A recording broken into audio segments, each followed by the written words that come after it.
So right now the Iowa's here in San Pedro, and we have about 15% of the ship opened up. We just opened up the spaces as quickly as we could to get the tours open. However, we have big plans. Over the next 1 to 4 years, we're going to open up 95% of the ship, from the powder magazines all the way up to the top of the format, way up on top.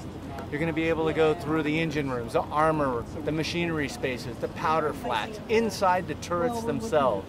It's going to take a lot of effort, about $6 million for the 6 tours that we're going to have, but it's going to be worth it. That was?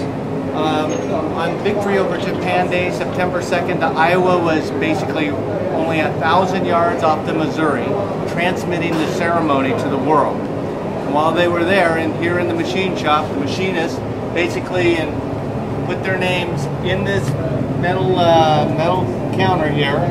Probably took a long time, but they wanted to make sure they were memorializing their names, that they were there at BJ Day. So this is the X-ray room on board the Iowa. The equipment here is a little antiquated. Now they use it all digital, but they actually did develop the film back here in this room. And this is where the operator would hide behind the shielded areas to be able to do the X-rays. Our hope again is to be able to bring this back up to speed and have modernized equipment in case of a disaster control center. All these little dots you see, what we call the measles, is when the ship was inactive in storage, what the teams would do is go through, and anytime they saw any rust, they would dab paint on it to keep the ship in preserved state. So we're in the process now of actually painting over with a nice gloss white wherever the spaces are coming on the tours. We're in the Combat Information Center, deep down in the bowels of the ship, well protected. This is a former powder magazine, so you know obviously it was protected on all 4 sides.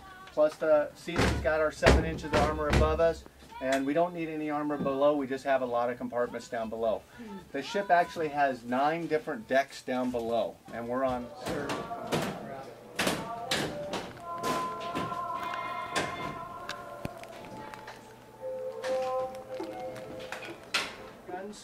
and there should be some triggers around here, which there are. This is actually the triggers that they would use. Now normally this would be the one they would use to actually fire the 16-inch guns, because this is main battery forward plot. But if this for some reason took a hit or flooded out, we have an identical space aft. And if this, the aft one got taken out, they actually have these computers inside the guns themselves. So again, designed to take hits, because this ship was designed to go in harm's way. Designed to take hits, but to keep fighting. And it's all redundancy. We're going to do the torpedo in real life.